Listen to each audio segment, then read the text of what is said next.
Last week on Discount Heroes. Wait, that was the arc finale. You know what happened last week on Discount Heroes. We're going with questions and answers this week.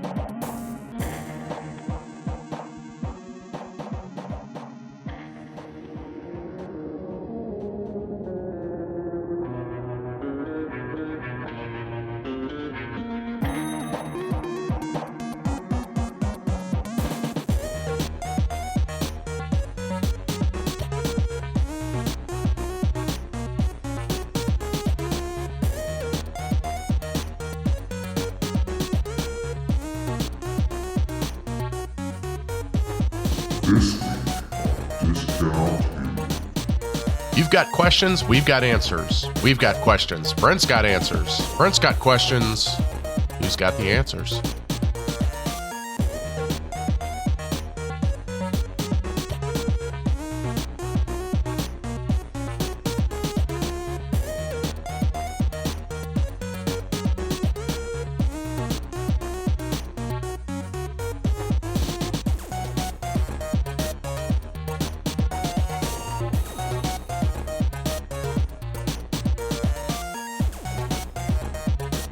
Welcome to Discount Heroes, where questionable results are always guaranteed.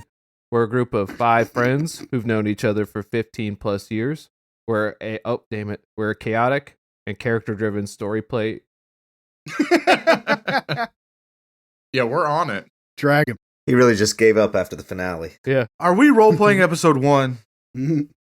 We're a chaotic character and role-play driven real play podcast.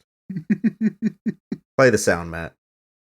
A group of 5 friends who've all known each other for 15 plus years. We played countless hours of questionable D&D, and now we want to share with you the game we love so much. My name's Brent. I'm the DM here. We got 4 players here. Why don't you introduce yourselves and who you're playing? What's up, guys? This is Tyler, and tonight I will be playing Tyler. This is Dimmerock, the Tiefling Bard, and tonight I'll be possessing Aaron.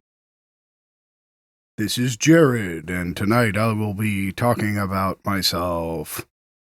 And this is Matt, or Max, or someone. I'm not really sure anymore.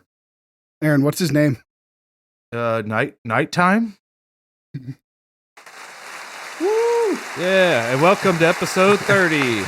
Guys, I know. Guys, please, The energy is high. Thank you, guys. Thank you all so much.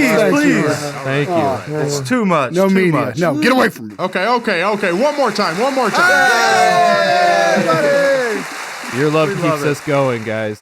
Every one of you. You're all beautiful angels. Autographs are $36 a piece. That is true, though. $36. The extra $1 is for the orphanage. All right, episode 30, guys. We made it, I guess. This is what I'm saying. We made it. Oh, I can just say that. good. I don't know how this episode's much different than the other episodes. It's the 30th one. We finished an arc, guys.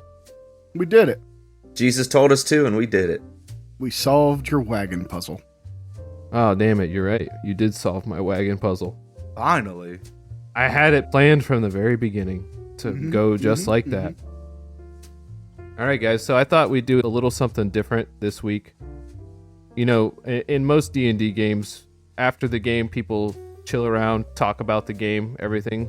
Now, we have done that, but none of the listeners have gotten to hear any of that. Do they want to? Yes. Nice. And so I thought we'd get some questions from people that we know that listen a lot, and also maybe have some questions from ourselves to each other. I think it'll be great. Are you guys excited? Yeah. Yes. Oh, yeah. So excited. All right, so I thought I'd open up this Q&A thing with a little bit of an intro for what's happened in the last weeks. In the last many weeks, our intrepid adventurers met for the first time, struck a deal with their new friend Wagon Wheel. They fought goblins and harpies. They blew up a sewer and got a kid kicked. And later enjoyed a night getting drunk. They avoided getting arrested and met an emu fight club. They ascended a cliff and blew themselves up for the first time. They discovered a ruined forest and found ancient graves. They released a trapped spirit from its doll-shaped prison. They turned into a turtle and infiltrated the Goblin Harpy camp. They freed the townsfolk captives and became heroes for the first time. They defeated Jimothy QWERTY and released his spirit. They discovered a lost airship and repaired it for their own use. They defeated a demon gorilla on the deck of a ship and encountered another mysterious foe. They returned to look for their friend Wagon Wheel and found an odd corpse. They recalled a name they hadn't heard in a while and gained him as a friend. They explored an arcane tower of Alcaster Isle. They aided Displacer Beasts and captured a mini dinosaur. They struck a deal with the devil in return for treasure. They got chased out by a Shea lounge. They got attacked by a close friend and ally and nearly killed him. They explored Wagon Wheel's mind and found themselves shut out. They retrieved an ancient artifact of great power. Nox also died. They returned using the artifact and trade memories for power. They entered Wagon Wheel's mind, encountered memories both tragic and happy, and strove to give him the chance to have more. Encountering memories of past battles, they pushed forth, eventually drawing out their enemy's true form, Legis the Terrible. They got Wagon Wheel out of a bad deal and finally gave him back his name, Quincy Puffton. Who's that? That was really good. Excellent. Did I miss anything? I don't remember half of that. Was that the first arc of the Adventure Zone or something? I don't remember that. Well, you said Nox died once, and I'm pretty sure that's not correct. And yeah, that was going to be my follow-up question. I was actually going to quiz you guys on what your bonuses were, but Aaron put his character sheet into Roll20, so he knows now. And he was basically the one I was counting on. Look, I don't have no idea. I don't want to destroy anything here, but I've been making all of it up. I think the only time it's accurate is when Matt fills in the right numbers for me. Are we supposed to have character sheets? I have 4 numbers written on a napkin. Yes, that's what I had. And it was working great. Until you had to clean up the fireball that was all over your desk with it. Whoa. You said you wouldn't talk about that. No, we didn't. We've never said that, nor will we ever say that. I know, but I just heard that episode like an hour ago. That wasn't the first time a fireball ruined y'all's day. Oh, episode 3. Check it out on Spotify. And it won't be the last. I think if they're listening to episode 30, they've probably listened to episode 3. But maybe they're not using Spotify. It's an excellent platform. Well, too bad, because they just got spoiled on a lot of stuff that happened. This is a bad first episode to listen to. Maybe I'll put a spoiler thing in. If you haven't listened to it, don't. No, don't do it. If they start at 30, they deserve this. Yeah, what were you thinking listening to episode 30? People were asking for a recap episode. Like, guys, I'm talking to you, person who hasn't listened to the previous episodes. What are you doing here? Are you lost? Get out of my stream. Go back to episode 1 where you belong. Noob. Please. I mean, yeah, noob. Oh, please. So that comes into the very first question. We always open with a question from me or one of you guys. How many times... They know that, Brent. It's episode 30. Well, okay. Yeah, you're right. We cleared out all the punks who hadn't listened to the previous ones. Yeah, punks. All those teenagers. How many times did each of you go unconscious? Ooh. Snark crack. This is count the one I faked. No. 4 times. Please stop bringing it up. I get so angry every time I think of it. It's because you didn't think of it. I think Tyler's above 4. And if you remember how, recount how it was real quick. Gorilla. Chair. Maybe it was above 4. Yourself once, and I think maybe twice for yourself. Twice. No, once. No, because you went once in the first one in Wagon Wheel Shop, and you did go down in the second one, didn't you?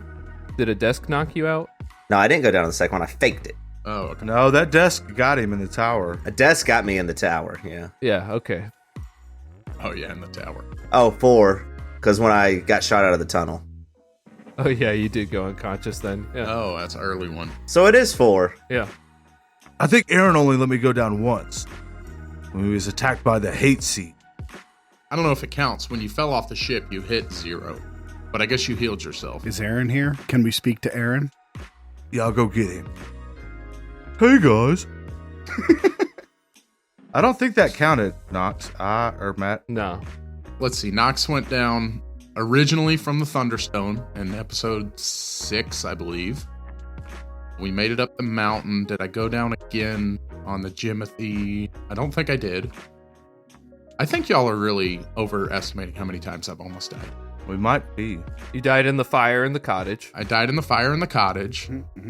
I Got blown up by the door. You got that. got blown up by the door. Yep, that was another one. That's 3. I didn't go down from the T-Rex bite, but I was really close. I think it's 3. So 3 for Nox, 1 for Dimrock. 4 for Copes? Thrash, how many times? It's my fun-loving spirit. I think I'm probably at 5 or 6. When have I gone down? I mean, at least twice in the brain plane I went down and had to be sent back. Yeah. Mhm. You went down a 3rd time in the brain plane when you were in the memory with me, the fighting one. That's right. Yep. God, that place wrecked me. You got dropped by the harpy, The Harpy, yeah. Well, yep, the fall. and you fell off the ship, so that's 5. Oh, forgot about that. I've fallen twice to my death. I think that might have been it. So Thrasher's died the most. Yeah, he just doesn't complain. Weird. Yeah, so listeners, remember next time you're giving Nox shit, that Thrasher's the worst. Okay. Hold on now. All yours are self-inflicted, though. Just because he didn't do it in as cool of ways as I did, doesn't mean he didn't do it. A tank taking damage and going down is one thing. A wizard sprinting into battle. Brent, can you just cut that, please? Yeah, I can. So what are our answers? So that's 13 deaths across 29 episodes. Well done, guys. Wait, do you not actually have the totals in front of you? No. Brent, What the hell, are you man? kidding me? It's not a quiz. I was literally asking you. We thought it was a quiz. I was positive it was a quiz. I buzzed in. I am currently re-listening through the episodes and keeping a count, but I'm only on episode 7. So by the time this releases, I will have the count. I can give you the count of how many times people did a cuss in the first few episodes. Who won? The chosen one, of course. Gotta be good at something. You're good at a lot. Be nicer to my friend Tyler. I don't know if we've actually taken down more than 13 enemies. That's the sad part. Well, I cut that one goblin in half, so that counts as 2 enemies, because, 2 pieces of goblin. We smoked that dude. You smoked that dude. Y'all were there. We got contact high. We were watching and judging. You're still alive now, and that's all that matters. For now. Why don't we get some questions from listeners that you guys have brought with you? Let's start with Matt. Okay, so let's see. I've got a few questions from Rob over on the Discord. Hi, Rob. Hey, Rob. Thanks for joining us, Rob. It's almost like if you would have known this was coming. Okay, I got a couple different ones. All right. Brent, will you ever kill one of us?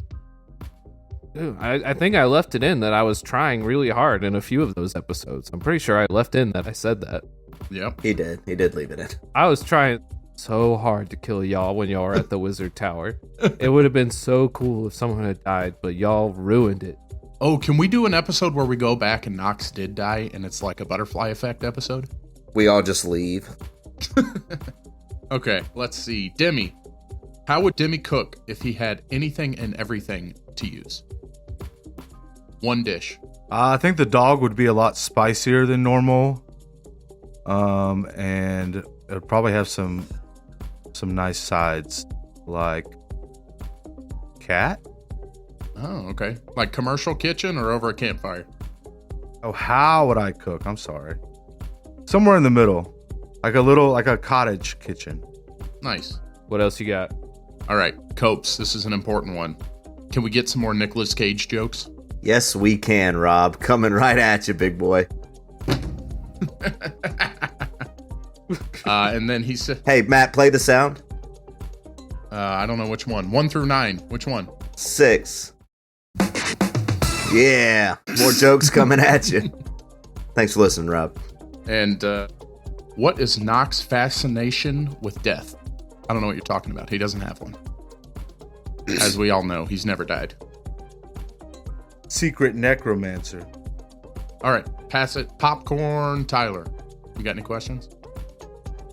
Got one from my friend Chris. Chris, beep beep. That's the one. It says, I would love to know where Copes gets his comedic inspiration. Like when he came up with that Nicolas Cage joke. Like, where does a genius gather such great wit? What is his muse? Do you want to answer that one, Jared? Chris, I thought we were friends. So Chris shared a screenshot of a conversation he had with Jared last night, in which he asked Jared this. And Jared's response was, I'm not sharing that first one. Chris, I get my muse from my friends, from great people like you, and it just kind of let it fly off the rip. It's my friends, and a lot of the time it's this little tiny bottle of vodka. That's it. Is that what you do? You text Chris, what should I say? Yeah, exactly. Is that why you take 20 minutes in between sometimes? Yeah, Chris beep is always on speed dial for me. So that one was for Jared. That's actually a special request by Chris for me to read that, so there you go. Gross. Popcorn Jared. All right. I got one from our friend Alex. He asked, where do we all draw inspiration for our characters from? Including you, Brent. I'll start. I've said it before. The inspiration for the way that Thrasher talks and a lot of how he acts, at least in the beginning, was Nathan Explosion from Metalocalypse. I kind of wanted to just play somebody like him, and then branched out and started throwing my own flair into him. So I think, in kind of a weird way, the inspiration for Nox is based on what wizards typically aren't. Typically, wizards are, as high intelligent people, very cautious and calculated in what they do. What if a wizard was more emotional and reckless and just ran in and did that? So it wasn't really based on anything specific. Nice. The idea for Dimrock actually started as thinking about a version of my younger self. Reckless and just wanted to have fun and didn't really know or care where he was going and loved music. And so that's where it all started. Yeah, Copes, I've always just been drawn to druids. If anyone knows me, I mean, I love animals. I've had all kinds of animals. And so druids just always been my favorite class. And then a satyr, just being a giant, broed out goat man, is pretty appealing. And Actually, Brent, before you go, it ties in similar. My buddy Brett asked specifically for you, was there anything that's directly inspired the story overall or its tone in your mind, i.e. books, games, general pop culture? I read something a long time ago about being a good DM, and it was that being a good DM is the art of hiding your sources very well. So I take inspiration from really anything that I'm actively consuming at the moment. Most of I feel like best campaigns that I've run are while I was reading a really good book series. Because while I try not to lift things directly so that they seem like an obvious comparison, I like to just take a little bit of it and twist it or emulate a feeling or a moment of something that occurred in the book. Because it doesn't have to be the exact same situation for you to feel the same thing from that situation. And as far as generally where I get inspiration from, that'd be Mr. Terry Pratchett and Hitchhiker's Guide to the Galaxy. If you're a fan of the podcast, I highly recommend reading some Terry Pratchett books. They're really excellent. First book is Color of Magic. I recommend it. Shameless plug. Yeah, I wrote it. Yeah. And I have taken a couple things from games that we've done previously. Like, I mean, you could look at the Brain Plane as like something like Psychonauts, which I don't think anyone in this podcast has played, but maybe some of the listeners have. I've played a little. I've watched Tyler play a little.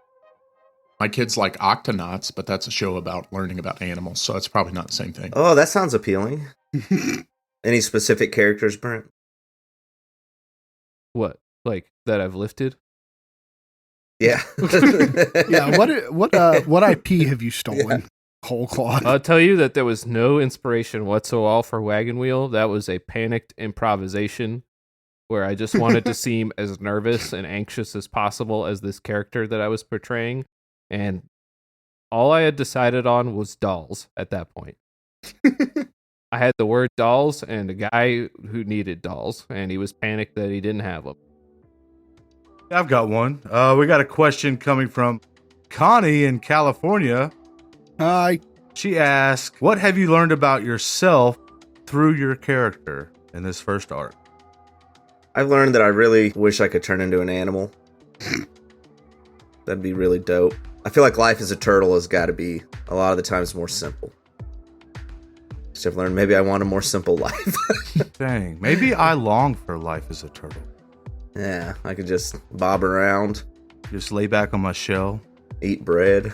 Don't lay back. pop inside if I get scared. I don't think life as a turtle is as good as y'all are making it sound. You don't know, though. As long as there's no eagles around. You know how many turtles I've seen like run over on the side of the road? Stupid turtles. Bad turtles. Bad People turtles. get run over, too. Yeah, and I'm sorry, do you think you're a smart turtle? Yes. I'm going to say that I really appreciate my height because it's hard being a little 2'7" gnome guy. Hey, You know. shut up. You don't get to talk about that. So You don't get to talk about life as a short man. I'm living my 6'7" life as a god over here. But every once in a while I have to pretend that I can't reach the table. So I think Dimrock learned, or Aaron learned, through Dimrock, that he doesn't listen that good. And is often considering other things when he should be paying attention. So I'm trying to be more mindful these days. Matt, could you play the clapping again? nope. No, that was right. That was Never mind. Perfect. Don't ever label those buttons. I have no idea what any of them do. I've learned that the way other people play D&D drives me insane. You're welcome. That is something I've learned about myself and my friendships is that Jared hates me when I play D&D. But I also already kind of Yeah. knew this before this podcast. It's terrible. Oh, Tyler, we have a question for you from everybody. How dare you? How dare I? How dare I? You know, I dare because I love it. And I don't change for no man. What about a really good woman? Apparently not. Statistically, no. Yeah, statistically, no. Yes. Time has told. All right, I got another question here. What? Okay. I don't think I learned anything. I thought of something that I had learned, but I forgot it while Aaron was talking, which is kind of ironic. There he is. Oh, you must have been mesmerized by me. We learned that you can't talk in an accent when trying to do a deeper voice. I appear to you tonight. Oh, pity you I not. pity you not. Oh, I learned that I should not go to France. Yeah. Or if I do go, I should not try to imitate their accent. You know, when you travel to a country, you always try to put on your best accent of whatever country you're in, right? I have heard there's a place there where naked ladies dance. It's like when you go to a Mexican restaurant and try to speak your broken Spanish to make the server feel better. Could we get some queso, por favor? Oh, that actually transitions into another question we got from Marco from Spain. Hi, Marco. He says, ¿Alguna vez hay dispuestos o conflictos detrás de escena? Más o menos. All right, I think that pretty much wraps up that question. Claro que sí. All right, so I got one from McTubbles here on Discord, also my brother-in-law. For the DM, as we've finished the first arc, who do you think will be the first one to die in the group, if anyone does? I don't want to give it away, but probably Thrasher. No! Yes. Oh. I tried to hide. Woo. He would probably actually sacrifice his life for you guys, and it wouldn't be worth it, but he would do it. Ugh. That feels accurate. Not for me. So it'd be one of them two. Does everybody want to answer that question? like he would do it, but then the death ray would just blow through him and kill all of you guys anyway. I mean, obviously, I think it probably will be me, but, you know. Well, now that I know what spells I have, No, you don't. I do. I'm looking at them. I think it might be me. Because some of these shits are cool, and I could see ways to misuse them. Considering the fact I've been about 2 HP off of dying twice, I still think it'll probably be me. I think it will, just to stick with the trend, I think it will probably also be Thrasher. All right. I appreciate your candor. The chosen one can't die. Let's make it happen. Let's make it happen, Captain. If he does die, I'm finding the Gemini Stone and bringing him back. I would quit the podcast if I died and someone else found the Gemini Stone. It's gonna So, Brent, if you want me out, just drop that bad boy in there. I will have a new goal if you ever die. Is there a plan And then or I had action another one. to get rid of the ring? Or is there a plan or action to do anything with the ring? I think it needs to go. I think I want to hear from Brent. I've got a plan. No! There we go. No, that's the only thing keeping me alive. Good. Can I change my answer to the last question? I mean, he has gone down only once and he has a magic regenerating ring, so, I think those things may correlate. I just wonder if you guys really want to know who owned that ring originally.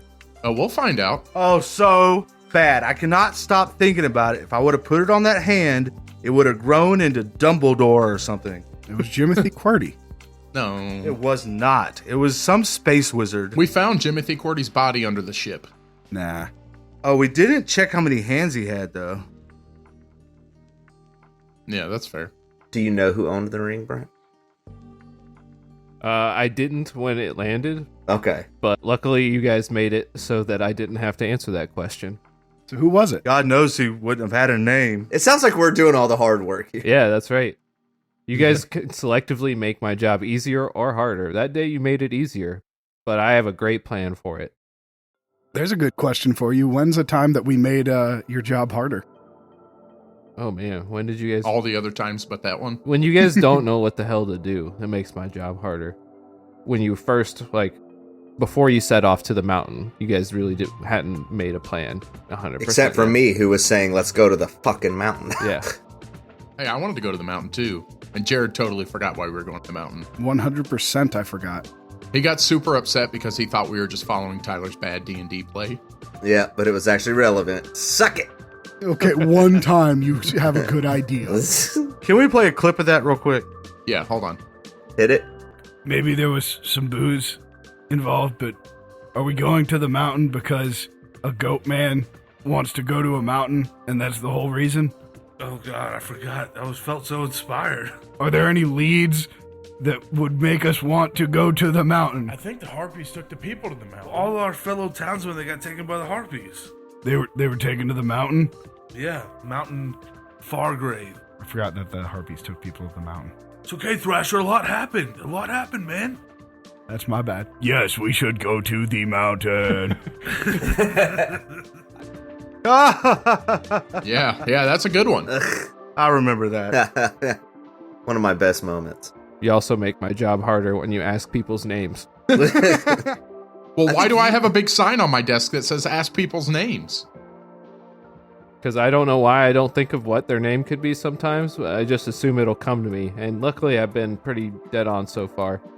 Yeah, it's been excellent. We got Wagon Wheel. We got Flargle Buns. Matt made up Wagon Wheel, first of all. Yeah. No, Aaron did. Oh, yeah. But Tyler sang the song that inspired me. I don't know if I called him that after, but Aaron was the original one, I believe. Actually, it might have even been Brent that said he looks like a wagon wheel. I don't know. I said, yeah, he was walking in a circle, in a rut. Yeah. Yeah, you said he looked like a wagon wheel. Aaron was the first one to call him wagon wheel. Oh, I forgot all about that. And I was there. All right, I got one last question. Speaking of wagon wheel, this was from my wife, who I make listen to the show, and she probably hates it, but she has to. She only hates me. Hey, she said I do. Through better or worse. Through better or worse. I was there. She had asked about how you come up with your NPCs, which we kind of already hit on, but to everyone, including Brent, what is your single favorite NPC? Mucinex. That's my favorite. I'm going to say Flargle Buns. You're a liar. It's Mucinex. I loved Mucinex, but Flargobuns is... We've had more Flargobuns. I know, Brent, and I think it's probably the Magma Slug. Can you do the sound again? The slug sound? I know I can't. That magma slug's going on its own adventure as we speak. No, we killed it. I thought it was dead. Yeah, Dimrock's favorite NPC is definitely Ilgus. I think he makes me feel safe and comforted and like nothing bad can happen. Damn, no love for Rick and Braddock. I guess they won't be in the next season. I really like Braddock's whole style, the artificer kind of thing. She's super cool. Yeah, I dig Braddock. Rick's pretty awesome. My favorite NPC I really connected with was Hans. Yeah, he just spoke to me. As only Hans can. Brent didn't even make Hans, did he? Who made Hans? No, I made Hans. Oh, you did? You started to do the German voice first. Yeah. Well, his name is Hans. I mean, You need Hans? Sup, I'm Hans. First off, that's racist. I was not doing a German accent. I was doing an Austrian accent. You said I'm German and weird, I think. Well, Play that clip too. Hold on. Hit the clip, Matt. Yep. this is a job for Hans. Hans, keep it down over there. We're trying to make a plan. Sorry, I didn't mean to be both loud, Get German, Hans. and weird. I can't believe you said that, man. Got him. I'm looking over my board here. I don't have Thrasher Hans clip on here. I have Sad Trombone. Oh, try that one. Let's hear Sad Trombone.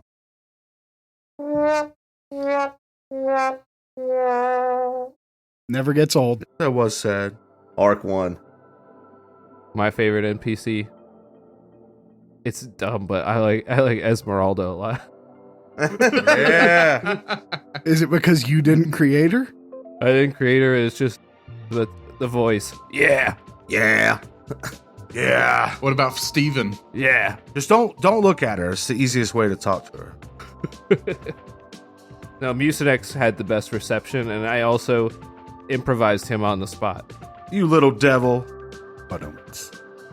We can't do this again. The tree puns got out of control in episode 7. Yeah, we were really unrooted. God damn it. Play sad trombone again, please. Come on, I always get the sad trombone. I got another one from Chris. He asks everybody what a guilty pleasure song that you listen to is. Me or Copes? You. People will think it's a guilty pleasure. It's not, and it's amazing. Hips Don't Lie, Shakira, Wyclef. That's my jam. They never really knew that I could dance like that. Oh.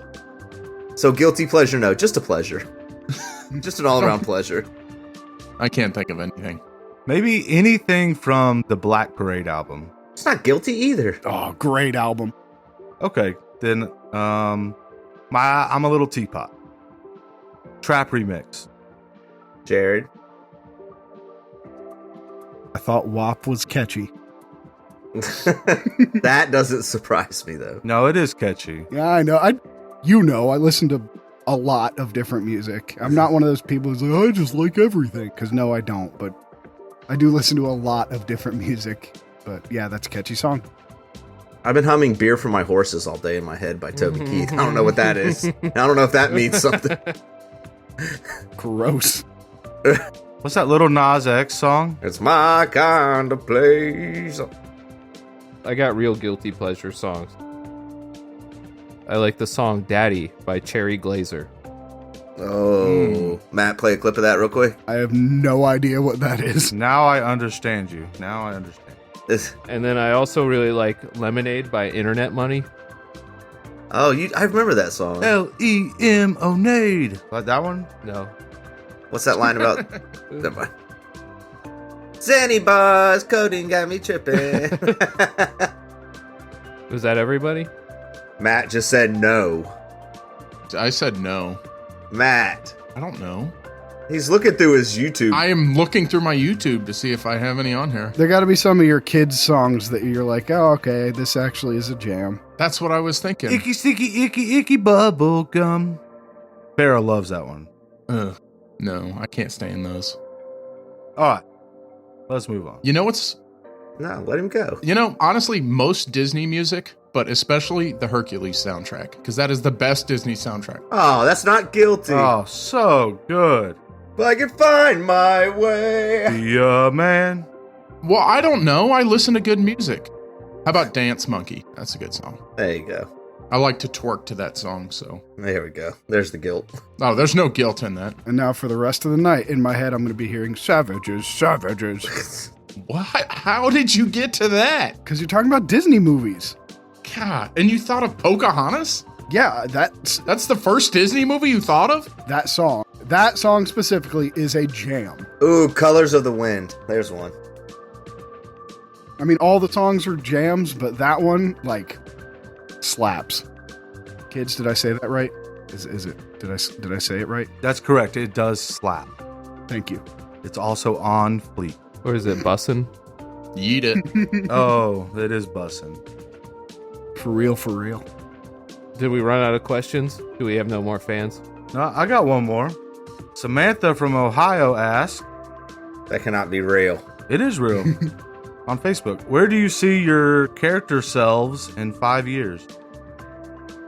Copes will be ascended to the highest mountain with possession of the Gemini stone, ruling from his rightful place as the chosen one. With his main butler, Thrasher, tending to his every need. I see Knox partnering up with Flargle Buns to open the Flargle Funds amusement park that Tyler had the idea of. There we go. Dang, I want to go there. I want to ride the roller coaster, but it's too scary. I think Dimrock's going to do his best to try to live with Ilgus. Kind of just be his buddy. They can hang out all day, every day, and like go places together and see things. 5 years, I'm coming, Ilgus. Thrasher will either be, most likely dead. Possibly he will actually try and put together a band. More likely than that, will be continuing to just travel around and go to shows and wake up in the morning and do it all over again. Or, maybe Cope's his butler. Who knows? It's a great job, actually. Hard times happen. Coming from Jeeves, it's a sweet gig. Gerald. Gerald. I feel like Demi, Copes, and Knox are going to ditch their personalities and take over as Money Goldman, Michael, and Gerald and travel the world. I can't stop thinking about those guys. That's campaign 2 right there. I feel like I really thrived in that role. I feel like that's the alternate universe right there, where you guys are just Money Goldman, Gerald, Michael, and Thrasher still. Does that mean we're in the evil universe? Yeah, if you guys do take over those personalities, then Thrasher's new goal will be to destroy you. 3-on-1, we can take him. I have my doubts. We've seen you roll dice. Yeah. Yeah, that's a good point. If you put any obstruction in front of me that I have to jump over. Yeah, you're fucked. Rasha? There's a small gap in front of him. Damn. Brent, where do you see every single character you created in 5 years? All right. Rick sees himself. Aaron, Rick was the guy that he was looking for. If you take too long, I'm going to play you off like the Academy Awards. No, I know who Rick was in the hospital. Rick probably sees himself returning to his homeland one day With the giant monster bugs? with the giant monster bugs toting the corpse. Actually, this time with him. No, I've still got it. Flargle he sees himself as ascending to the top of the leadership, the top king of the Goblin Kingdoms. I could see that. Braddock thinks she'll be dead in 5 years, and I'm going to leave that as an ominous omen. Too much tea. She kept spilling the tea and it caught up to her. She thinks you'll be dead too. Also, she houses magma oozes. All right, now we need to get into this, Brent. What's going on with Braddock? Fine, she was my favorite NPC. Let's hear it. One day. Maybe we could stop and talk to her. Nah. Okay. Do we have any more questions? I think we had a couple on the Discord. Let me pull it up here. Catman Jones on Discord What is your favorite snack from Quick Trip? Since we mentioned the greasy rollers from Quick Trip and sandwiches from Quick Trip. They have great cigarettes. I'm just going to go with chicken taquitos. Spicy chicken taquito. Yep. I don't know why you're saying taquito like that, but yeah, it's a steak taquito, a spicy chicken taquito with chipotle sauce and a rooster booster. That's all you need. Ugh. It's a good move. Yeah, if I was 18 again. You picked chicken taquito. Yeah, but not a rooster booster. I'm trying to live past 35. I'm not. I have partied with you. You are not. Sorry, Mom. We're very responsible all of the time. Yes, we take our health very serious. Let's see if anyone can guess. I think Tyler could guess. What is my favorite snack from Quick Trip? Your favorite snack from Quick Trip? It's like a power bar or beef jerky or something. Honestly, that's pretty good, but Greasy chicken roller on a bun with onion crunchies. Jared's super close. It's the jalapeno cheddar sausage. No bun, because that way I can eat 2 hot dogs. And it's too much bread for me to eat 2 otherwise. In what world are you not allowed to eat 2 hot dogs? I need more meat. And why would I have guessed that? Because you've seen me eat so many of them. I don't watch all this shit you shovel into your mouth. All right, well, it's jalapeno cheddar sausage from QT with chili and onion crunchies on it. And mustard. You guys ever tried their gas? It's pretty good. It smells delicious. Lately, I've been getting the spicy chicken sandwiches that they have, the microwave ones. But I bring them home, and then I toast the bun while I microwave the patty, and then put some pasta sauce on it to make like a chicken parmesan. Bro, are you chefing up Quick Trip foods? I'm chefing it up, man. You can't do that. You can't do that. You're not allowed to do that. You're preparing pre-prepared snacks. Yeah, but Why don't- it's way better that way. Why don't you just like buy packs of these sandwiches and keep them in your freezer? Why you go to Quick Trip to bring the food home and cook it? Hold on. No, he's onto something. No, wait. It's like having a sous chef. He's just getting it ready for you. Thank you. It's not like having a sous chef at all. Yeah. It's going to the store to buy a refrigerated version of something you could have at home frozen. What sous chefs do. Look, if I'm going to eat one of those, I did not put that much planning into it, okay? Too much. Well, considering the fact I worked at Quick Trip for 3 years, y'all are all wrong and I'm right. Take that. We have another question off the Discord from the legend from Mississippi, Mark D. Smith. Mark? Who would win in a fight, no powers or weapons, you or your character? Well, I already answered it on the Discord on accident, but Nox without powers or weapons is basically a child, so I like my odds. Yeah. I've been unhealthy these last few years, and Copes is a 6-foot-tall goat man with ironclad hooves who can jump 12 feet in the air, so I'm just going to go ahead and he's got horns and stuff. I'm going to bet on him. Yeah, he could stomp you to death. Yeah, he'd stomp me. I'm not even scared to admit it because I created him, so really it's still like I win. He'd scale a cliff wall horizontally and then stomp you. And say something really cool while he did it. But he may try to jump up and grab a branch or something and then fall on his ass. No, he wouldn't do that. Wait, are they competent versions of our NPCs, or is it our versions of our PCs? Well, then I still lose. I think Thrash could take me, man. I bet it'd be a good show. It'd be fun, but He'd probably just show you a piece of paper and you just lose.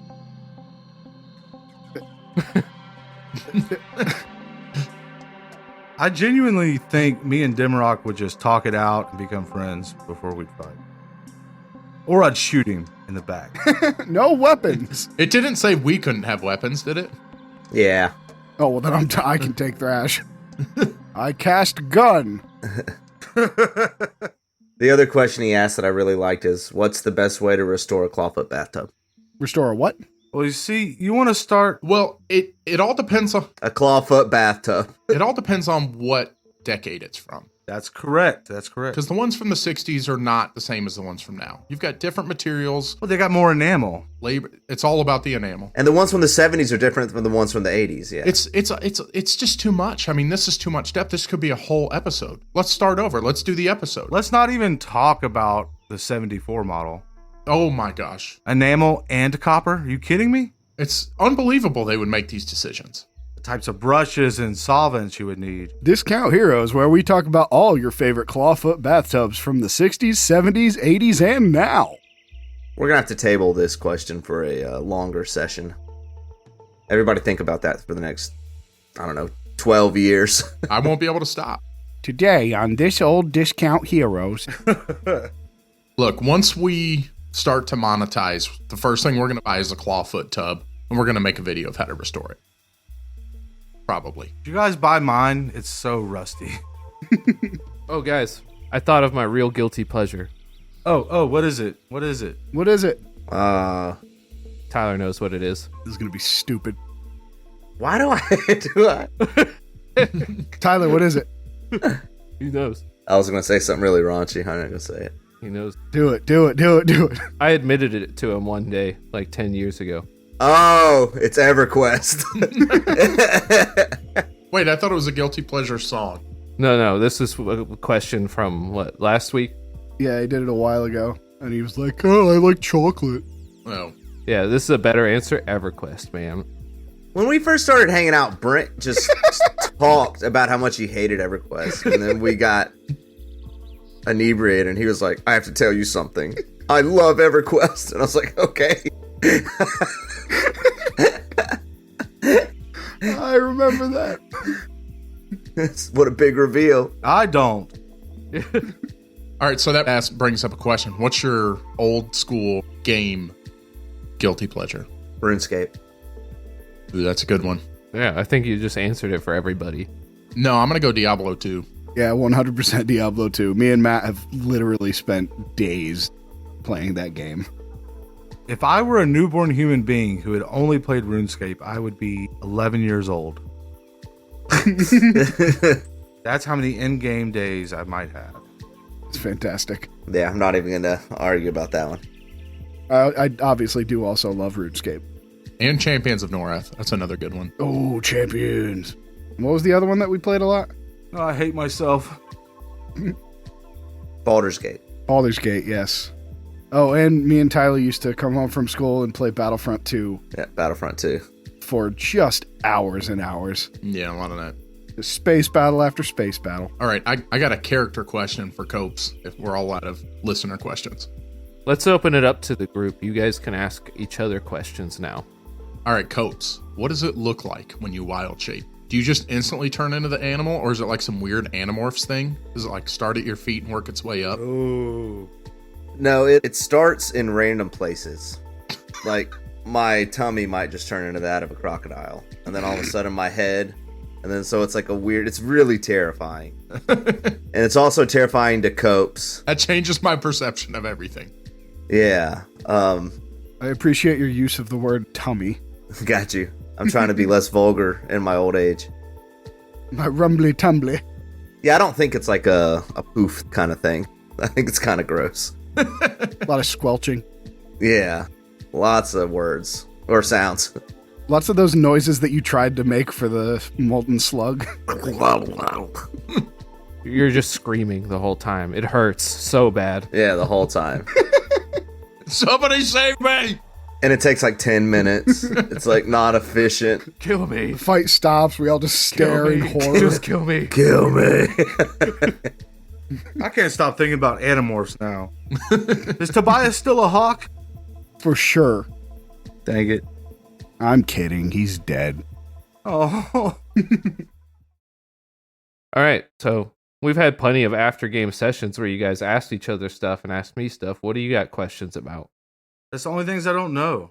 Could you maybe spoil something for us, please? Can we be level 10 now? It's easy and it takes no time at all. Could you guys describe some of your editing processes and like how you guys go through that? It takes probably 6 to 8 hours per week. I get the episode. 68 hours. 68 hours. You should take one more hour. 6 hours? So anywhere from 8 to 48 or 6 to 48. Get the volume appropriately correct for everybody and then cut out ums. I'll have to remember not to cut that one. Ahs, don't cut that one either. And mouth clicks and little things like that. How long does it take to edit out all my bad jokes? I've only had to edit out like 50 or 60 of those, honestly. Booyakasha. That was last episode. And then I guess the music generally takes me 4 to 6 hours, kind of depending on the episode and how much time I have that week. I want the music to be a part of the moment, to build the moment. The way I feel, I try to get the music to help the listener feel what I did in that moment. And it just kind of exemplifies what we're already doing. I have a question for Jared. Hit me. How long did it take you to come to terms, like how many sleepless nights of you just tossing in bed to realize you'd come into a professional relationship of playing D&D with me? Really, it's kind of one day at a time. Every day you wake up and just deal with it again. You just look at the calendar and the second Wednesday just keeps getting closer. I keep looking at him. Like a lot of meditation. A lot of menudo. A lot of menudo. I'll never forgive you. Said it before, I'll say it again. You guys are some of my best friends, and I love this. What do you mean some of? Never mind, I don't want the answer. Who's next?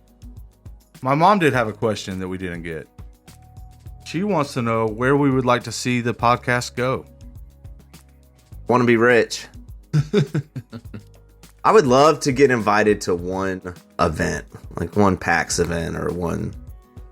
Like, I feel like that would just be so gnarly. Maybe even just a small get-together, a party or some lunch.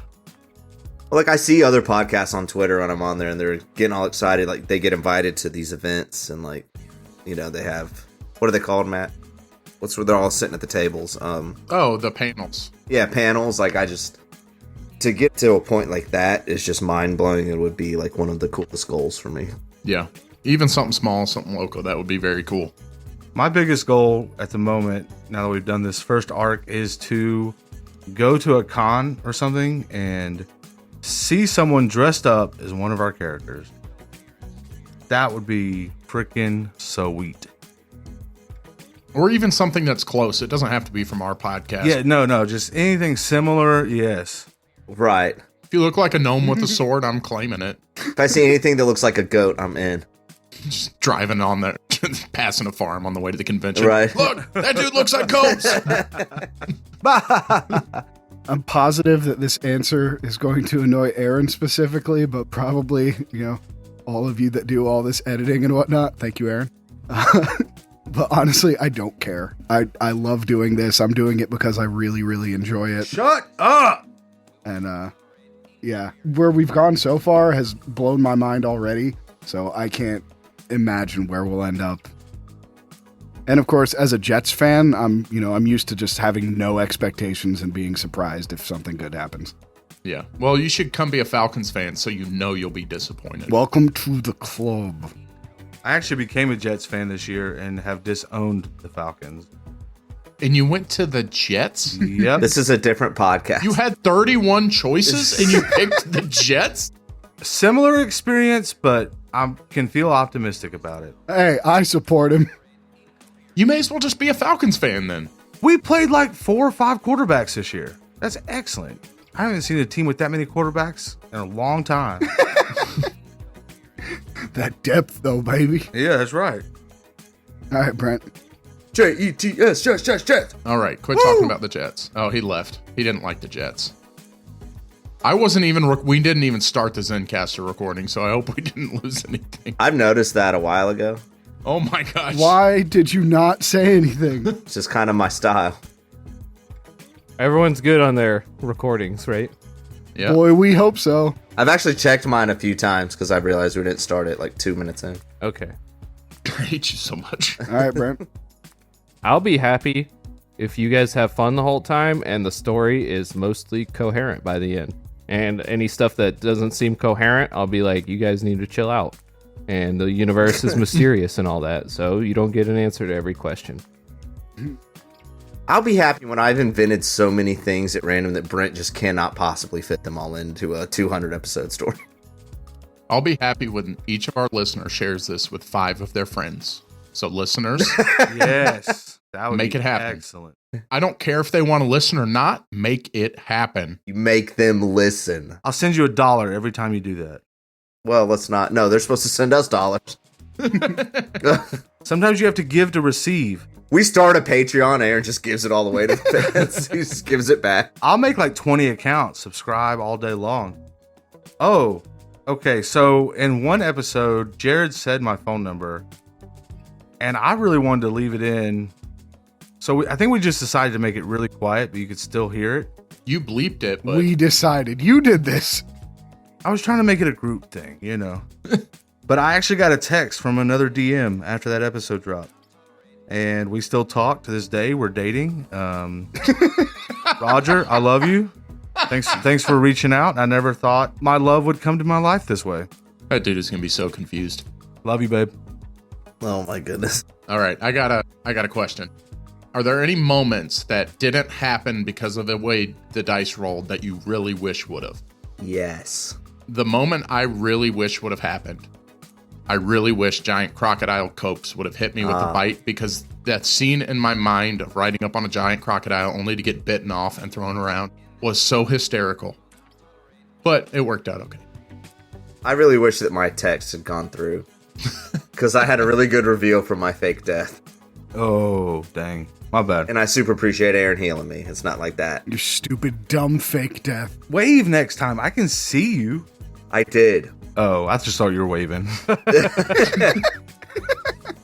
I really enjoy the disasters because I think that's usually the most interesting thing. But if I were to change one, maybe when Demi was picking up that bomb in the forest, he might not have rolled such a good sleight of hand check.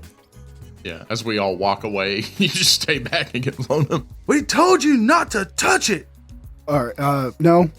I mean, there are times where I wish Thrasher had succeeded, but I thought it was funny when he didn't. I did want to ask you, Tyler, when you decided you lost the golden compass, was there a character reason for that, or a dumb reason for that? I literally just thought about it in the moment and thought it was funny. Well, can I answer that actually? Please, I would like all the input possible so I can wrap my head around this. In the first or second episode, Wagon Wheel hands him a ascending stone, and within 60 seconds, he just sets it down on the dock and says, I don't think I'm a good holder of things. Yeah, I picked it up. That's fair. I know. I think it's innate to his character. So really, Thrasher, that was your fault for not saying you picked the compass up. Yeah. Hey, whoa. He never said I dropped the compass. It was in that moment that he decided he had dropped the compass. Right. I thought it would be more interesting if we got all the way to the door. Really, this is why I thought it was funny, because I used every single resource I had to summon it, and then I thought it'd be funny if I just didn't have it anymore. Because everyone else is making like cool stuff. Yeah, that purple duck. But Copes is not like a materialistic guy, so. I miss sick Copes. We need to bring sick Copes back. Well, I regret you guys passing all those saving throws in that last fight there. I know you want to kill us, Brent. No, he wants us to kill us. If one of you had failed, it would have been dominate person, and he would have been in full control of your actions and what you did, and you would have killed Wagon Wheel. No. Oh, man. No. Yeah. No. I would have found the Gemini Stone, gone back in time, which it lets you do, rewritten all of history. You couldn't wield the Gemini Stone. I know, but I could have given it to you. You could have done the time thing. Can I wield it? I probably would have just left it somewhere. I don't think I would change anything. Not necessarily change it, just moments that you thought would have been funny or great to go another way. I'm sure there are, but I can't think of them right now. Mr. Lawson should have been the lawyer. That's true. He should have been. I didn't anticipate that there would be such a financial empire. It seems like Brent didn't anticipate any of this. It seems like we're doing all the real work. Oh, I have a question for Brent. Was Legis inspired by Bezos? Jeff Bezos is what he means, I think. Yes. No. I think it's what he's getting at there. No, he was not. He was inspired by I didn't have a name, and I came up with a name that I thought would be funny and something that we could play off of in the future. And boy, did we. Nailed it. Yeah. You're thinking, and the character hasn't come into play yet, but when we do travel to the Nine Hells, you're thinking of Beelzebuzos. Oh. Mm. Hmm. Bezos Inferno. I think that's kind of close to it, huh? I'm done. Yeah. We got one more. No, I gotta keep going. I want to ask you guys this. What percentage of the campaign do you think was pre-planned? And how much do you think I pulled out of my ass? 2% planned. I think 2%, yeah, was planned. It's a very milky campaign. I'm going to go 80-20. 80% out of your ass. I think 80-20 is probably not I mean, is it really out of your ass if you come up with it, Well, yeah, over months of time. between the 2 sessions, But I don't think that's the question, right? How much was pre-planned? Like, how much did he get to make happen? per session? I'd say 50-50 then. Yeah, I was going to say 50-50. Maybe even 60-40. I think you do plan a good bit, but you react to us well. I think you can only plan so much for us. I don't think it's planning in that way. I think it's more of just an idea rather than specific actions or locations or things. It's a feeling or a sense that he wants the story maybe to go in, and then uses our decisions to influence that. I'd say it's about 60-40, probably. Boom. Which way? Friendship point. 60-40 improvised versus pre-planned. I got a question for you. Is there any specific moments where you wanted us to do a really specific thing and we just completely derailed it? Like you maybe wanted us to go to a place and we were just like, no, we'll go fart around with some emus or something. I wanted y'all to check out the ocean, but the stuff that you did in episode 3 really curtailed that avenue for the story to go. And by the way, if you guys had continued, I'm pretty sure the story would have been completely different. I mean, wagon wheel still would have been a thing, but it would have been a lot different if you decided to continue down that path, having blown up people's toilets. You're welcome. Nobody knows if it was us or not. But we wouldn't have had the rise of the Rick. All right, let's see. Anything else you guys can think of? Any other questions? Any small things that aren't spoilers that you want to get an answer to from me? No, I choose not to. I have lots of questions that I choose not to talk to you about and I choose not to. What's the word? Postulate. Is that a word? Yeah. Prostrate. Prostrate, yeah. I choose not to prostate about these things out loud because I don't want to. Hey guys, I'm talking. I don't want to. I don't want to accidentally guess something that you might be thinking, and then kind of ruin it in your head. So I try to keep my ideas to myself. See, I'm the exact opposite. I like to call Brent and tell him what I think's happening, and then I'm like, I know you can't tell me, but I want to tell you. And then I watch his face and I try to get ideas. I just don't want to ruin it for him if I happen, because I'm very intuitive. Guys? Mm-hmm. Yeah. What? Sure. I'm intuitive. Yeah, for sure. Yeah. Definitely. I get things. Did you say something? I'm sorry. I wasn't listening. Repeating planes. Oh, are there any places you guys are particularly interested in seeing in the coming games? Yes. The ocean. Alcaster Isle. The Glades. Yeah, the Glades. Oh, and the Magic School place. You know how you have to get there. Take a ride on the Magic School bus. Ooh. Aaron, where is the Magic School place? Alcaster Isle. Hey. Baby. Yeah. I mean, check my notes off. Thanks for asking me that, Tyler. I got you. Best $10 I ever spent. Yeah, I'm very interested in Alcaster Isle. And the Glades. And the ocean. I don't know if there's a chance we'll go to space, but Oh, we're going to space. I've never heard of a D&D game in space. Or wherever. Past space, I think we're going. And I think Dimrock's kind of excited about having the potential to be the first primate in space. I've played several sessions in a row in a pineapple. Space doesn't scare me. I forgot about that. To be fair, we did find a circle that did teleport a tower into space. Yeah, but what the hell are you supposed to do with that? Turn it on. There's probably a light switch we didn't investigate or something. I don't know. Yeah, it was still partially activated, if I remember correctly. I don't know. You lost me. Where'd he go? What if we do like a lightning round and go through like favorite moments of this part of the story, this part of the story, this part of the story. Got to answer quick. Yeah, we could do that. I break it out into like 5 episodes at a time. All right, go. All right, first 5 episodes, Matt. That goes up to the emu battle. Wait, Lightning, Matt. Lightning round, Matt. well, I thought we were all answering. Is it just one person? Thunder now. We can't answer at the same time. Why? We're good at that. You said you love when we yelled over each other. I have to edit it so much. Okay, episodes 1 through 5. My favorite moment was the emu battle. I already said that was my favorite moment of the whole podcast. So My favorite moment is the kid kick. Oh, that's good. My favorite is when Thrasher wanted to cover up Copes in that tunnel. Oh, that was really good. Burn him to a crisp. Yeah, I got set on the emu battle.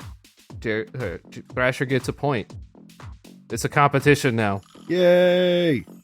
No, I'm just No, kidding. no. I can't do that. Okay, well, actually, my favorite I quit. part. I take it back. I take it back. We have too many currencies. I have a rivalry point. Episodes 6 through 10. That starts with the cliff battle against the harpy, going all the way up the mountain with the turtle infiltration, and then ending with the initial confrontation with Jimothy QWERTY Oh, that's a tough one. and meeting Braddock for the first time. It's so tough. That was great. I got a couple. I've got 3. Either jumping on the back of the harpy from the cliff, getting blown up by the thunderstone. But I'm going to say my favorite from that was when Flargobuns casted Fireball at the beginning of the Jimothy encounter.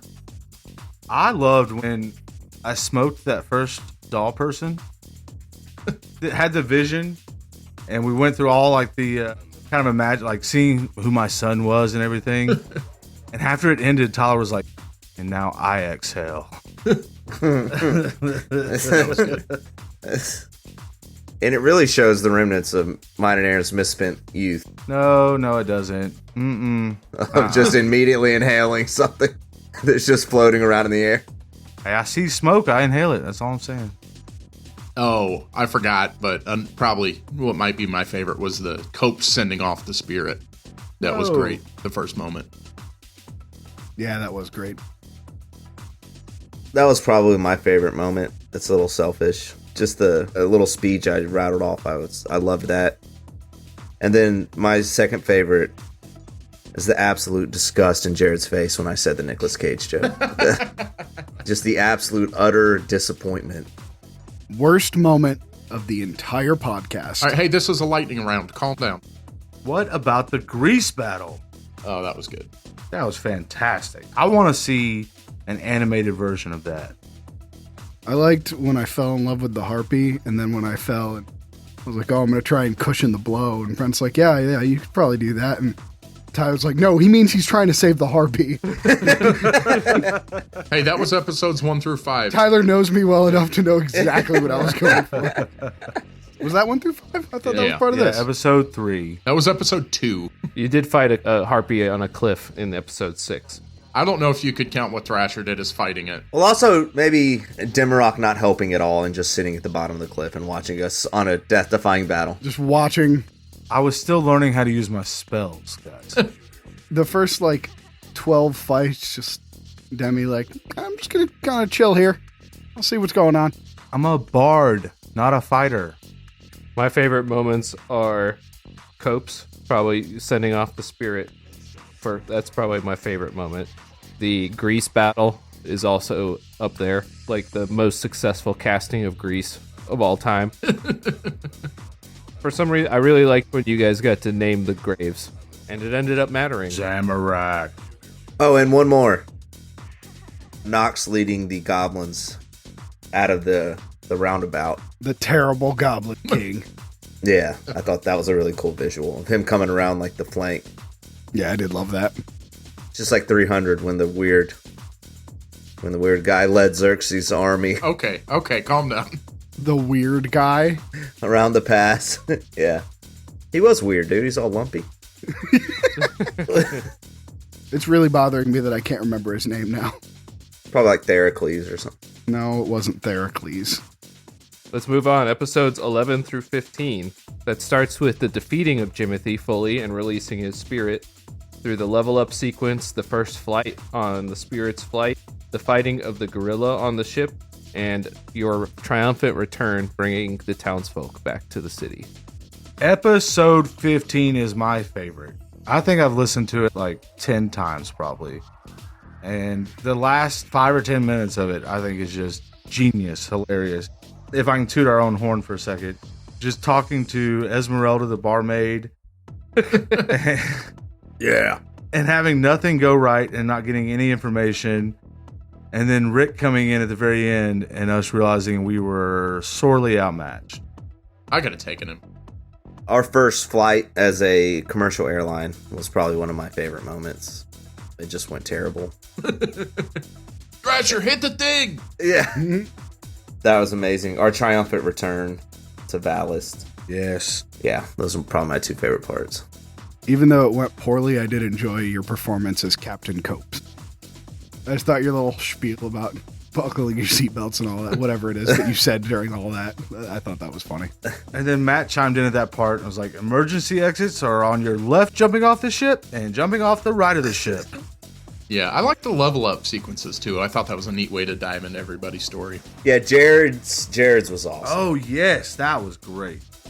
Loved that. They were all dope. I went first, I'm pretty sure, on that one, and Yeah. I remember thinking, like, man, that was freaking cool as hell. I feel bad that other people have to go after me. And then it just kept getting better. And I was like, damn, that's awesome. Well, Jared not realizing after he even read the gravestone and everything that his idol was dead. He didn't even know until Brent said something. No, not a clue. So did you know he was dead, or? No! Oh, Knox grabbing the axe right there. Oh, yeah. It's subtle. It's subtle. I think my favorite was the level up sequence too for everybody. That was just really cool. Yeah, it's very unique. Make sure you tell your 5 friends about that. Right. While you're forcing them to listen. All right. Episode 16, Flargle Bun's Pinata, where you learn Rick's name. Best moment. The Tower of Terror, you guys remember that? Following up with meeting Mucinex, getting attacked by furniture. And I think getting attacked one more time in episode 20. 20, when the ship hits the fan. Yes, when you get, a bunch of you guys got shoved off the ship. Okay, so 3. 1, Rick's name reveal. I still listen to that part because I love it. The reactions, they're so genuine and good. Yeah, I just gasped because everybody else did. I was like, oh, something's happening. The Mucinex deal is like top 3 of the entire podcast. And then the inter-party conflict in 20.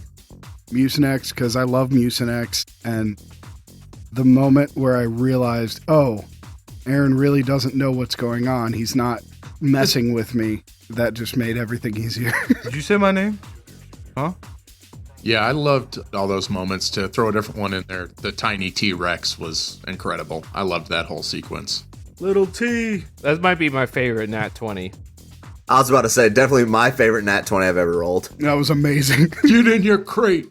It's a bad boy. Also, another one real quick is Jared's amazing audio of falling off the ship. Oh, Oh, love it. I got a skill, man. It's my one thing. I loved when we were fighting the furniture and we'd cut back to Jared and he's just talking to that professor about trying to learn Professor Lefire. Oh, sleepy professor. the fire, about trying to learn the cantrips. I told you. Thank you. The Rick reveal was so good. I was so satisfied with y'all's reaction there. It was amazing. I could tell y'all weren't expecting it. No, not at all. Honestly, like coming from playing several other games, it's really hard to get the story to be so cohesive. I've loved that about this experience. It was actually something we can build on and that everybody's aware of, and it has goals in that story and wants to progress it. All right, lightning round. Moving on, we got Thunder! We go to Popcorn. We go to episodes 21 through 25, where you first enter the Mind Realm. Thrasher gets defeated twice there. You go to get the Spellbinder. You go into his mind and start encountering some memories. And I believe 25 is when you encounter yourselves saying all those things. Yeah. I'll go first. Knox interrogating the guy on the Griffin about him mistreating the Griffin. Yes! Fantastic. I forgot about that So one. good. That was 20, actually. Yeah, whatever. It fits. I don't even know how happy it is. Jared not being able to get through a door and dying repeatedly. Loved that. And then Wagon Wheel's mom dying. Oh, that was it. That was the moment where it went from like, oh, this is fun, we're goofing around, we're making stupid jokes, to like, oh my god, we've got to do this right because I'm sad now. This is sad to say. I was editing that part, adding the music in, and I teared up getting it all together. Like, it was actually, and I was like, you're the biggest dork. And then I went and lifted weights and looked at pictures of girls. Nice. Idea for a woman. Idea for a woman. Wait, who told you about my journal? Let's see. I also loved the fear effect that took place. The buffalo Oh, that was so good. and water rushing. Oh, that was great. And the snakes. Yeah, that was Snakes great. with hands. That was good. A herd of buffalo. I loved Mr. Frizzle in the brain plane. Yes. The fact that you came around and actually gave us a way to spend those points. Chef's kiss. Mwah. I was so excited. That was incredible. The whole idea of the brain plane allowing us to go back and relive this guy's past that he doesn't remember, but we're getting to experience it and learn about the character that way rather than just straight up interactions with him or him telling us, I thought was genius. I loved that. And it's a great way to like show the past, right? Rather than just tell about it. Yeah, you get to make stuff up more easily. Ah, It's another layer removed from reality. Oh, I loved that. Spend hit dice to make stuff. You could bullshit even more. I think my favorite moment, though, was me getting to read off the quotes that I pulled from previous episodes. Oh, was that in this section? Yeah. Yeah, that was my favorite. Yeah, that was amazing. The way you guys decided to react to that, as I did each person one at a time, it was really good. It was like Mystery Science Theater or something. Dude, I was so scared before you got to me. What was it you said, Tyler? He's like, well, I was physically abusing him, but you were mentally abusing him. Matt also sent me real quick a few quotes that Yes, that's what I was about to pull up. you have. Go ahead. No, you sent it. I was trying to find him. I would like to make some quotes from episode 3 on this note. Oh, no. So this is Dimmerock takes the glasses off of Wagon Wheel. Not Nox, Dimmerock. Thrasher, yeah, bully him. This is fun. Push him in the mud. That was obviously sarcasm. Copes, let's kill him. No, wait, just go back to bullying him. That's funny. Yeah. I was being sarcastic. Dimmy, I pulled out my dagger. Thrasher, no, guys, I want my paycheck. Oh. So First off, I did want a paycheck. I think we need to go back. So not such an angelic Thrash. The rest were definitely sarcasm. Okay. I don't know. Go listen. I don't need to re-listen. I remember. Good. All right, moving on. 26 through 29, which starts with No Matter What. As of this recording, we actually haven't titled the other episodes, but you having that Last Supper with Wagon Wheel through the painting, and then you entering the bank in the following episode, Money Money Goldman, Gerald Michael, and Thrasher. Yes. Leading up to encountering the meeting room, learning his name for the first time, giving him his name back too, and causing the other Wagon Wheels to burst through the walls, and then eventually defeating Legis the Terrible and being kicked out of Wagon Wheel's mind, or Quinsley Puffton's mind. the name reveal was absolutely incredible. And this might be a weird way to say this, but it had to be a good feeling the way we reacted to that name, because I think every single one of us loved it so much. I was blown away. It was the perfect name for that guy. I love the name reveal. I love the whole ending, the way the fight went down in different places, fighting different things. I think it added a really fun element. But the Citadel of Wealth scene, Money Money Goldman, Michael, Gerald, is one of my favorite. It's probably the most fun I've ever had playing D&D. I could not stop laughing. I had to shut my mic off multiple times. That whole scene needs to be an entire episode. Yeah, I don't know how obvious it is, but we were like crying laughing. Like, we usually have a good time, but there was something in the air that night, or something with Stewed pocket emu is what it was. must have been. It was wafting through there, but it was just the most ridiculous moment, and it ended up being so hilarious. Yeah, I mean, for me, it's our Ocean's 11 bank heist. The wagon wheels charging in, the one holding the barely glowing rod.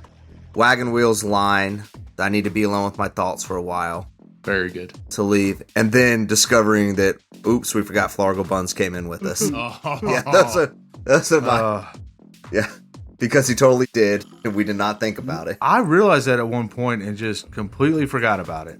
I was like, he might be here. And the best part about that is that Catman Jones in the Discord said something about, it's scary to think that if everyone exists in the brain plane, then Flargo Buns is out there somewhere. And he posted that after... Oh, man. we had recorded this episode. That's awesome. And so he doesn't know this yet. But you were right. I loved Wagon Wheel, Quinsley. I loved Quinsley's reading the agreement. Fantastic. On his turns. I just thought that was really great. That was funny as hell. Jared, I thought you were going to say you loved playing 2 Thrashers. I thought about that too. I did enjoy the Thrashers. You didn't say you loved killing Copes? I didn't kill Copes. I killed evil Copes. Yeah, to piggyback on that, I loved that the culmination of this 30-episode adventure ended in someone reading a clause from a contract to terminate a contract. Like, what a way to defeat an evil smoke boss. I thought that was beautiful. There's only one way to defeat smoke. Just like Legally Blonde. Litigation.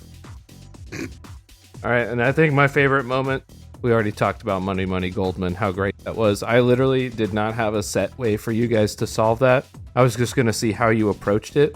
And you guys approached it. Nailed it. That's for sure. Got it in one. There was an approach. Yeah. It wasn't bad until Tyler said he needed to access his deposit box. And then it went all downhill. I was so excited to get to read the contract in its entirety because I had spent the last night looking up various example contracts and then just pulling sections into one long section that I thought would work. I actually thought about that several times. I'm like, he had to spend time researching contracts to do that. Also, what was amazing was you pretty much hit every one of those. I mean, that was all one take. It was unbelievable. I was ready. All the wagon wheels busting in was great. I was really excited for that moment. I was worried you guys weren't going to figure it out. Funny note on that, Matt called me a few days before recording. He's like, there was something to Brent saying, remember me, don't forget me. So Matt and I kind of discussed. Yeah, yeah, I did it. I left a hint there. I said it twice. All right, guys, so we should probably close this Q&A session now. Should we all do an outro, all at the same time, maybe? We should end this by thanking all the people who submitted questions to us. Catman Jones, Mark Smith, Samantha from Ohio, Marco from Spain, Connie from California. I think we called all the names out. Brett from Virginia, Chris Beep Beep from Georgia, Katie Beep Beep from Georgia, Alex, Brett, Rob, Johnny, my wife. And if you share a name with any of those names, it's totally cool if you pretend that that's you. Yeah, that's fine. No, we were talking about you. We were. We love you, and we are glad that you're listening to us, and we really couldn't be more thankful for anyone who decides to give their time of day to listen to us bullshit for and their money an hour every Thursday. And remember, very serious, 5 friends. I don't care if you put it on while they're sleeping and it gets in their subconscious, whatever you have to do. 5 friends. That's the goal. 5 friends, people. Hey, if there's anything we've learned through this story is that friends... I couldn't think of anything important.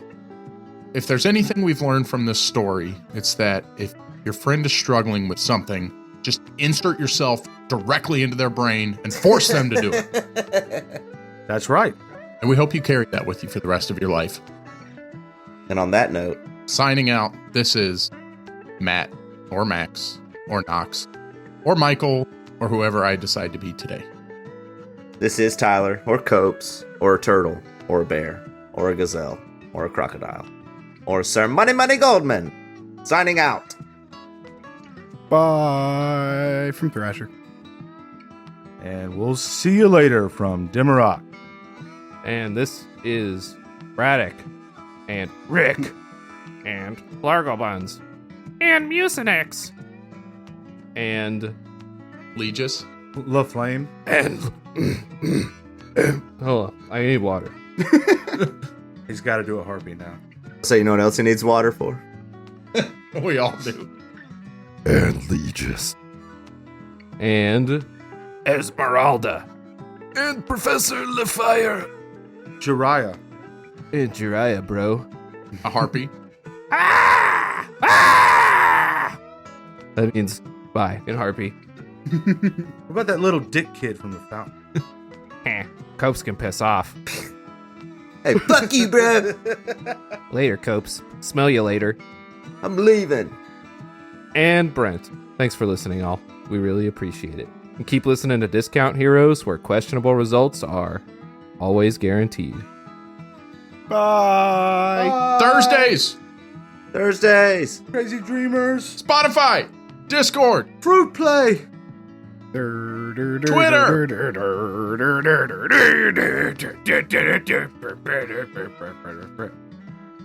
Can we stop our recordings? Wait, we didn't record that, did we?